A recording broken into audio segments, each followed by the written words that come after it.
का भी स्वागत करता हूं। मित्रों, केंद्रीय मंत्री बनने के बाद आप सीधा दे दीजिए ना, कोई भूमिका मत दीजिए। पार्टी प्रेस वार्ता है। मैं माननीय प्रदेश अध्यक्ष जी से आग्रह करता हूं कि सर्वप्रथम केंद्रीय राज्य मंत्री जी का स्वागत पट्टा देकर के करें।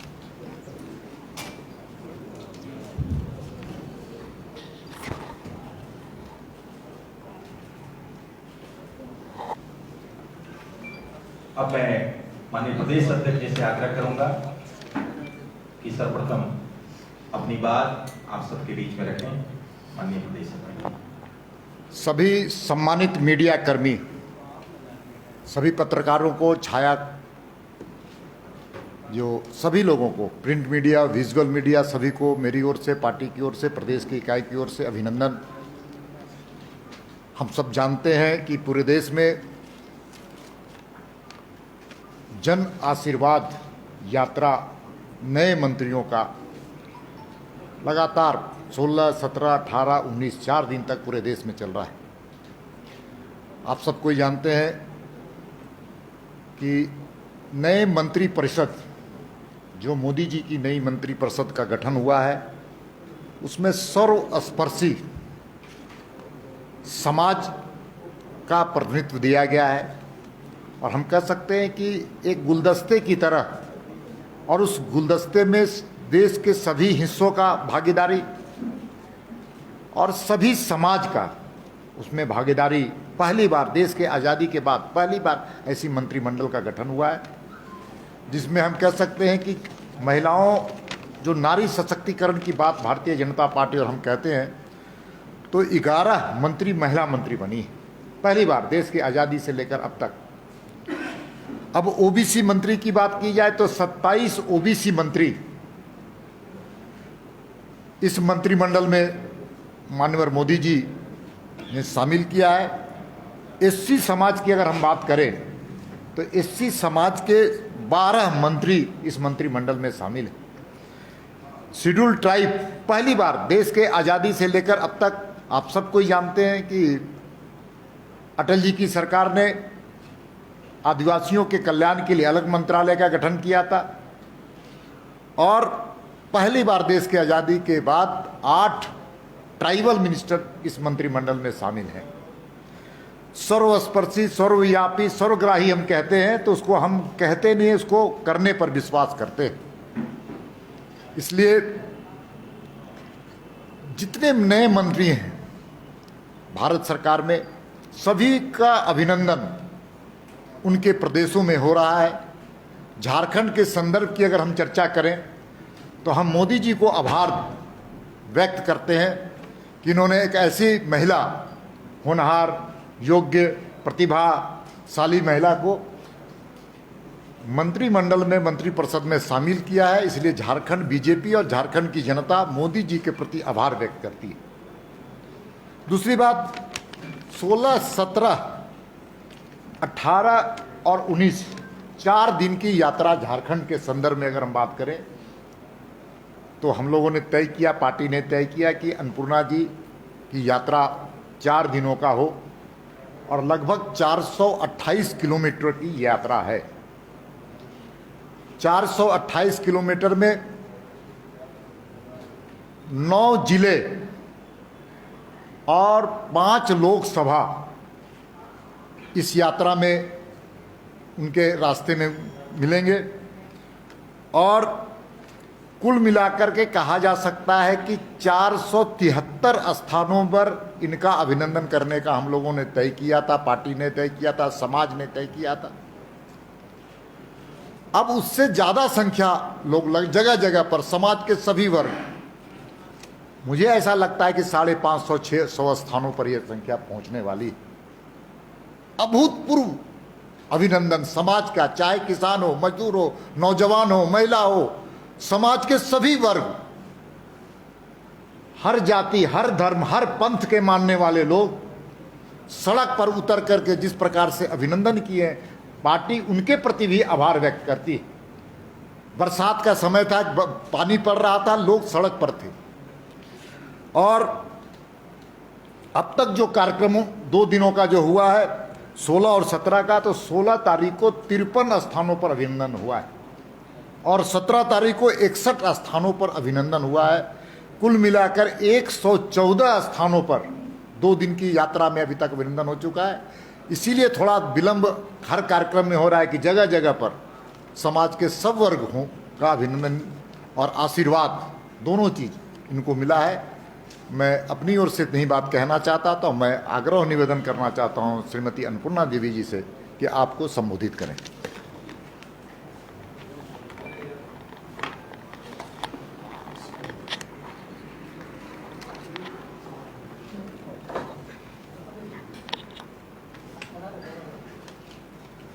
बहुत बहुत धन्यवाद। सभी मीडिया के बंधुओं को अपनी ओर से शुभकामना और आपके प्रति आभार व्यक्त करते हैं।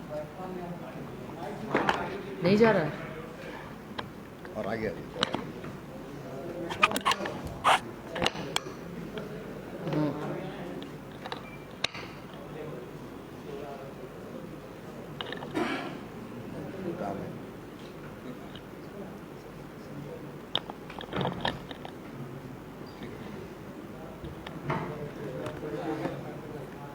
ठीक है, आप सभी को का अभिनंदन है। और आज इस प्रेस वार्ता में बैठे आदरणीय प्रदेश अध्यक्ष श्री दीपक प्रकाश जी, आदरणीय प्रदेश के महामंत्री श्री आदित्य साहू जी, जन आशीर्वाद यात्रा के प्रभारी आदरणीय बालमुकुंद सहाय जी और मीडिया के हमारे प्रभारी शिवपूजन जी। मैं सबसे पहले आज इस प्रेस वार्ता के माध्यम से लगातार 2 दिनों से जो जन आशीर्वाद यात्रा चल रहा है, उस यात्रा में जो सम्मान, जो स्नेह, जो आशीर्वाद कोडरमा से चलकर रांची के विभिन्न समाज, विभिन्न वर्ग, विभिन्न जाति, हर धर्म के सभी लोगों ने जो सम्मान किया, इसके लिए हम अपनी ओर से, पार्टी की ओर से उनके प्रति आभार और धन्यवाद ज्ञापित करते हैं। साथ ही साथ जन आशीर्वाद यात्रा 16 से शुरू होकर 19 तारीख तक है और इस आशीर्वाद यात्रा के माध्यम से मुख्य रूप से जो आदरणीय प्रधानमंत्री जी का, जो भारतीय जनता पार्टी का एक हमारा सोच है, इस मंत्रिमंडल के बाद, गठन के बाद ये चीज़ दिखता है। तो हम मंत्रिमंडल गठन हुआ है, इस पर भी आदरणीय प्रधानमंत्री जी के प्रति भी आभार व्यक्त करते हैं, हमारे राष्ट्रीय अध्यक्ष जी के प्रति आभार व्यक्त करते हैं, प्रदेश अध्यक्ष जी, प्रदेश पूरी टीम के प्रति आभार व्यक्त करते हैं कि ये सम्मान झारखंड की एक बेटी और एक साधारण परिवार में जन्मे इतना बड़ा सम्मान उन्होंने दिया है। इसके लिए कोटिशः प्रधानमंत्री जी, राष्ट्रीय अध्यक्ष जी और प्रदेश अध्यक्ष जी सहित पूरी टीम के प्रति आभार और धन्यवाद देते हैं। और इस मंत्रिमंडल की बात अगर हम करें तो इस मंत्रिमंडल में अभी जैसा कि आपको प्रदेश अध्यक्ष जी ने बताया कि इस मंत्रिमंडल में पूरा भारत दिखता है। भारत के हर कोने से, हर वर्ग का प्रतिनिधित्व इस सरकार में है और चाहे युवा हो, महिला हो या अन्य सभी समाज के सभी लोगों का समावेश इस मंत्रिमंडल में है। तो इससे ये दिखता है कि आदरणीय प्रधानमंत्री जी की जो सोच है, भारत एक समृद्ध भारत, विश्व गुरु की ओर जो भारत को ले जाने का जो सपना है, ये एक मजबूत और नेक इरादों से मजबूत भारत बनाया जा सकता है। इस मंत्रिमंडल के गठन से ये चीज़ दिख रहा है और निश्चित रूप से जो सम्मान उन्होंने दिया है, आज 11 महिलाओं को, पहली बार आज़ादी के बाद पहली बार 11 महिलाओं को मंत्री बनाया, 27 ओबीसी SC ST अल्पसंख्यक सहित सामान्य वर्ग सभी को समाहित करके जो सबका साथ, सबका विकास और सबका विश्वास का जो हमारा मूल मंत्र है, जो नारा है, वो उसमें साकार दिखता है। तो जो विश्वास आदरणीय प्रधानमंत्री जी ने किया है, निश्चित रूप से ये प्रयास होगा कि झारखंड की बेटी होने के नाते, बहू होने के नाते, कि जो विश्वास दिया है उस विश्वास पर खरा उतरने का प्रयास हम करेंगे। और आने वाले समय में आप सभी का भी सहयोग, आप सभी का भी सुझाव लेंगे कि किस तरह से हम और इस क्षेत्र में बेहतर कर सकते हैं। और पार्टी इस जन आशीर्वाद यात्रा के माध्यम से लोगों का जो सम्मान, लोगों का जो प्यार मिल रहा है, निश्चित रूप से ये आदरणीय प्रधानमंत्री जी को ये मिल रहा है। और जो हमारे पार्टी का काम का जो तरीका है कि हर एक वर्ग में जो सर्वस्पर्शी भाजपा की बात हम करते हैं, सर्वग्राह्य भाजपा की बात करते हैं, तो निश्चित रूप से आज सभी समाज, जाति, धर्म के लोग इस चीज़ को मानते हैं। और आज इसी चीज़ को मानते हुए ही ये हम देख रहे हैं कि आज का जो कल से ये जो कार्यक्रम चल रहा है, परसों 16 तारीख से, तो निश्चित रूप से इससे ये साफ झलकता है कि इस मंत्रिमंडल को हर व्यक्ति इस मंत्रिमंडल का गठन का सराहना कर रहा है। और इसीलिए जो प्रेम, जो सम्मान, जो स्नेह, जो आशीर्वाद रास्ते में आते समय लोगों का जो मिला है, इतनी गर्मी है, धूप है, बारिश है, उसके बावजूद भी चाहे हमारे युवा वर्ग हो, महिला हो, किसान हो और विभिन्न जाति के सभी लोगों का सम्मान इस जन आशीर्वाद यात्रा के माध्यम से आदरणीय प्रधानमंत्री जी को मिल रहा है। तो निश्चित तौर पे जो एक लाइन, जो एक दिशा, जो एक मूल मंत्र हमारा है, उस मूल मंत्र के साथ देश के विकास के लिए, राज्य के विकास के लिए हम सभी साथ मिलकर काम करेंगे, चलेंगे। और आने वाले समय में एक आपका भी सुझाव लेकर हम बेहतर, चूँकि जिस विभाग के बारे में अभी जो शिक्षा विभाग की जिम्मेवारी हमें मिली है, तो ये हमारा भी प्रयास होगा कि चूँकि शिक्षा समवर्ती सूची में आता है, तो राज्य की शिक्षा व्यवस्था कैसे और बेहतर हो सके, केंद्र से राज्य की जो बातें हो उसको कैसे समन्वय बेहतर स्थापित कर केंद्र की जो योजना है उस योजना को 100% राज्य में कैसे बेहतर किया जा सके, तो ये हम प्रयास करेंगे। और इसमें हमें लगता है कि आप सभी मीडिया के साथियों का भी इसमें सहयोग रहेगा, आप का भी सुझाव और आपके भी सहयोग की हम अपेक्षा करेंगे।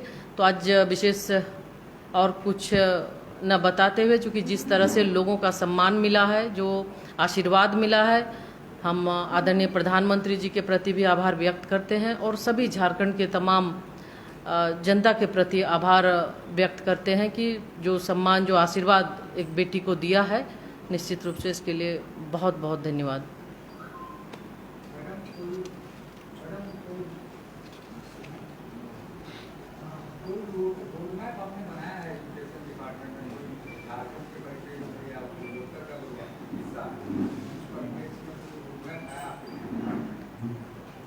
देखिए, जो राष्ट्रीय शिक्षा नीति है, इस शिक्षा नीति में आदरणीय प्रधानमंत्री जी की जो सोच है, इस शिक्षा नीति में साफ झलकती है कि हम किस तरह से पूरे भारतवर्ष के अंदर आज अगर हम करें तो बहुत ड्रॉप आउट हो रहे हैं, पढ़ाई के प्रति लोगों का ध्यान नहीं है। तो एक भारतीय भाषाओं में बच्चों की पढ़ाई हो, उसके साथ साथ व्यावसायिक शिक्षा पर विशेष ध्यान दिया गया है कि सिर्फ शिक्षा किताबी ना हो, रोजगार परक शिक्षा हो। तो इस राष्ट्रीय नीति में बहुत साफ ये रोजगार परक शिक्षा की बात की गई है। और हमेशा आप देखते होंगे कि ये प्रधानमंत्री जी की भी जो सोच है कि हर लोगों को रोजगार मिले, तो निश्चित रूप से शिक्षा नीति में ये समावेश किया गया है। क्लास 6 से व्यावसायिक शिक्षा की ओर ध्यान दिया जाएगा कि हर एक जो भी बच्चे हैं उसको चाहे जिसमें भी इंटरेस्ट है वो व्यावसायिक शिक्षा वो में पढ़ाई उसकी वो कर सकते हैं।